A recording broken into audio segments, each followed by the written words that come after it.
And we are back here with another video today. Today we are looking at Indiana Hoosiers and their 2026 football prediction. Kirk Cignetti in his third year at the Hoosiers already doing fantastic things.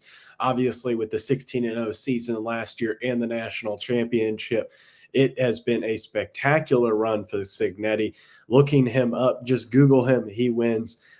Just been a fantastic run for him so far. We'll see if he can continue this run of 16-0 dominance into this 2026 season, and a schedule that is much more difficult in the regular season compared to the last couple of years. We'll see if he's able to overcome those issues here in today's schedule. Welcome to the Football Expert. My name is Reichley Ruby. Make sure you hit that subscribe button down below. Help me reach my goal of 6,600 subscribers by the end of July. Like this video if you enjoy it, and comment your thoughts and opinions down below. Let me know what you think about Indiana football. What do you think your record, what do you think Indiana's record will be as we get into today's video? So looking at the first game of the year, a home game against North Texas, obviously Eric Morris and Drew Mestemaker are no longer at North Texas, so I think that this team will have no problem. I don't even think Josh Hoover, honestly, will be playing much in the second half. He may play in the third quarter, but honestly, I could see some backup snaps from the backup quarterback in Grant Wilson. I think that is very possible. So heading on to the next game, home game against Howard, easy win here. FCS team, you're just going to kill them. Easy win, no issues. Western Kentucky next up, easy game. The Hilltoppers have some dynamic offenses every once in a while, so it could be a little bit more high scoring, but easy win here. I don't think they'll have any issues. Northwestern, a home game. Aiden Childs now with Chip Kelly at the head coaching position now at Northwestern, which kind of feels like just such a weird combination. Chip Kelly at Northwestern. It's just not something that you see all the time. But yeah, I think that this is where you lean a little bit more on the run game here. Turbo Richard, the transfer from Boston College, coming in. A very interesting transfer. Had a great season last year, 1,000+ yards, 5 yards a carry. And obviously we'll have to replace the production of him being black in the backfield, which is a lot of production.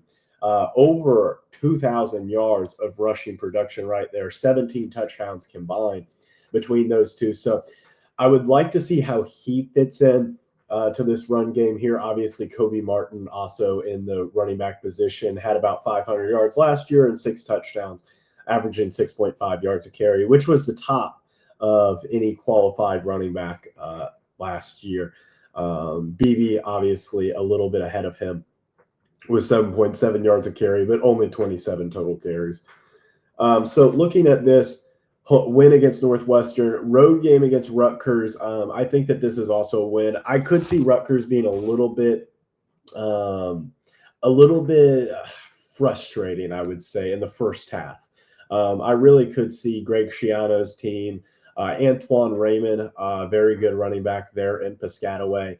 I think that they could have some stuff to slow this game down just enough. And I think Rutgers has a pretty decent defense. Obviously, Indiana's has an excellent defense as well. But if Indiana's looking ahead to like the road game against Nebraska the week after, I think that you just got to be careful in a game like this. So win there. Then a road game against Nebraska, like I said. This I also think is going to be a closer game than most people expect. Obviously, you're going to rely a little bit more on guys like Nick March and Charlie Baker at the wide receiver position. You lost a lot of your big guys in Sherratt and Cooper, obviously, last year. But I do think Nick Marsh is a very underrated wide receiver in the college football landscape because he's been at Michigan State the past couple of years. So most people aren't looking at him as, oh, this is the guy that it's like Nick Marsh is the #1 wide receiver in college football. He really was good last year. And I think a very underrated piece of that Michigan State team. And a piece I'm sure that Aiden Childs at Northwestern will miss this year, having him there. But I think in a game like this against Nebraska, I would love to see how the defense plays. I think the defense has a lot of great pieces, whether you're looking at the defensive backfield, the linebacking core, or even on the defensive line. I'd really like to see where does the pressure come from. Obviously, the 8 sacks last year of Hardy, also the leading tackler. But where are the guys that replace Daly and Fisher and those guys? And you also have Isaiah Jones as well. But I like to see where those things come from, how much production you're able to get back, really advance in that. I think that you have good potential there in that position. But I'd like to see what it looks like in a game like this against Nebraska. Especially, you don't want to take this game as a look-ahead game to Ohio State with the home game against Ohio State the week after. You don't want to, because if you look ahead of Matt Rule in Nebraska, they will make you pay. Obviously, Cordera, the quarterback there at Nebraska, is a very talented quarterback. The transfer from UNLV. Has a lot of pieces around him. This is, I think, the most talented Nebraska team that Matt Rule has had at his tenure at Nebraska. And I think because of that, it gives a lot of opportunities for a Indiana team to have some struggles in this game. But we'll see what ends up happening. Then a home game against Ohio State. I think that this is going to be a very back and forth game. I will, I'm sure, do a prediction for this game the week of. I go back and forth on this one. Honestly, it is tough. It is tough to pick a winner in this one. I am going to go with Ryan Day and the Buckeyes to finally break the Hoosiers winning streak, though. And here's my reasoning why. I just don't see Indiana going undefeated back-to-back seasons in the regular season. And to be frankly honest, I think that this loss, I know that Indiana fans are probably going to roast me in the comment section for this, but I think the loss would be a good thing, especially for another title run opportunity. I think that Indiana has some pieces that they don't have last year. How good is Josh Hoover going to be? Is he going to throw the same interceptions that he did when he was at TCU? Is he going to make the same dumb mistakes that it's like, wait, you cannot be making that? Like, Mendoza was not the most talented quarterback of all times physically, but he just did not make the mistakes that many quarterbacks make. Only 6 interceptions last year, 41 touchdowns. The QBR was fantastic. The 70+% completion percentage. I'm not 100% sure whether Josh Hoover will stay that consistent in the big game. So I'm going to have this as a loss. But I do think that they bounce back against Michigan on the road. I think they beat Kyle Whittingham. Honestly, this should be a fun game.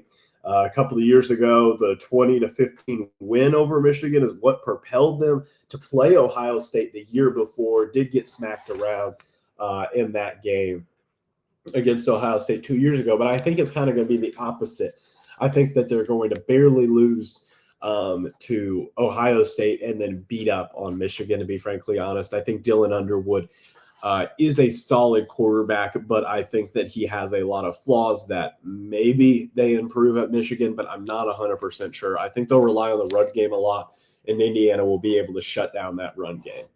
Then a homecoming against Minnesota. I see this as a win. I think that this is just a Minnesota team that is just so inferior when it comes to talent and coaching level.